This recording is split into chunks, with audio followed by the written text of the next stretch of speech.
Okay, so you've seen me work through all the course modules, or sorry, all the 6 sections of The Game Has Changed, the new travel booker journey, trying to educate and give you a new mindset as to how the hotel industry operates now, where it's important to focus. With each module, as I mentioned right at the very start in the welcome video, each module comes with a number of frameworks, which are either one of two things, or either a diagram to help, I guess, tell a story and make a point, or it's an actual template for you to populate and actually becomes part of your overall strategy and action plan to be implemented as soon as possible. So that's fine.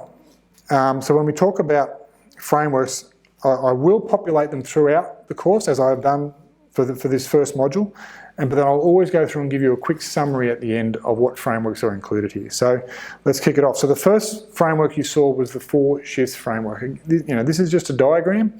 It's a very rudimentary diagram, but to me there's some detail in there that helps you understand, I guess, the good and the bad. The red parts are about old school, the green parts about the new way. So it's a good way to actually assess yourself and say, well, where do I sit? Am I doing some of these old things? Should I be looking at some new things? And it's just to help educate around those and categorise in your head the 4 major areas of shift. Because you see so much coming at you all the time, and you end up with this, to me, we see hoteliers end up in this rabble of thoughts of, oh, I should be doing a new PMS, I need a new channel manager, I need to get that guest review software. Oh, that's right. Well, what about my what's another example? What about my mobile website? Is it being optimised yet?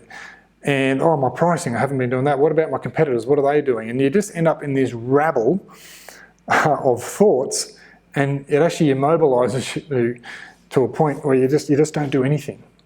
Not immobile, it's not the right word, but that's fine anyway. You know what I mean.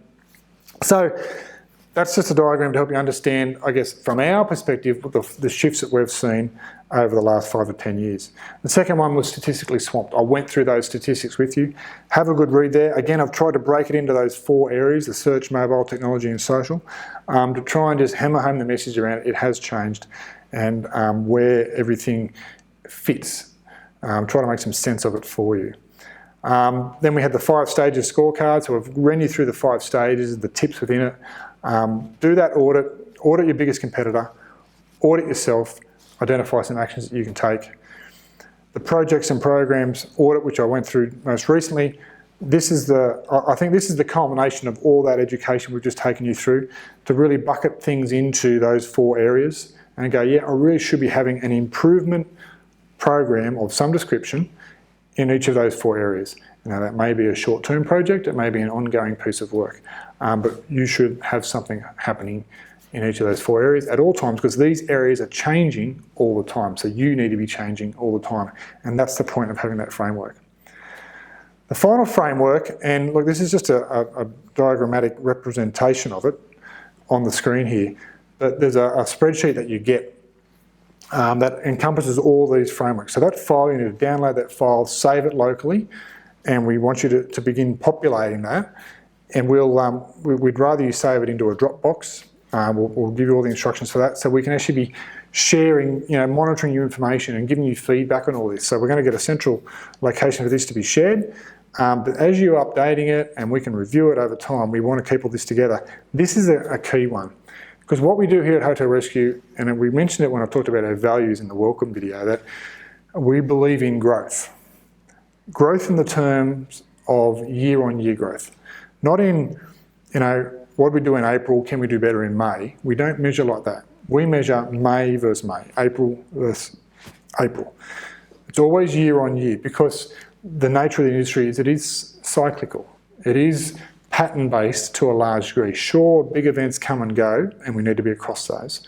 But most of the time, similar seasonal patterns from leisure and corporate travel, all of that tends to follow a similar pattern. So we need to be trying to always beat last year's result. So we're heading into June, what did we do last year, what were all the metrics and the factors, the occupancy, the rates, the lead times, and we need to consider that and factor that in when we look at forecasting and planning and marketing for the month of June this year, and we try to measure that. So this framework here, I really encourage you to drag some data out of your system. I don't care whether it's out of a diary, I don't care whether it's out of your PMS, but there's really only 2 numbers you need for each month. It's a high level view, and we need how many rooms did you sell, and we need the revenue.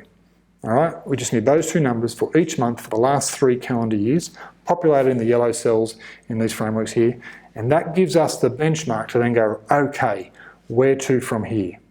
And we always be reflecting back and comparing back for you and saying, here's the next step we're going to take, and hopefully it's going to impact upon that result, and start to measure and say, hey, we got a 20%, 30%, 50% increase year on year in rate, profit, revenue, whatever it be.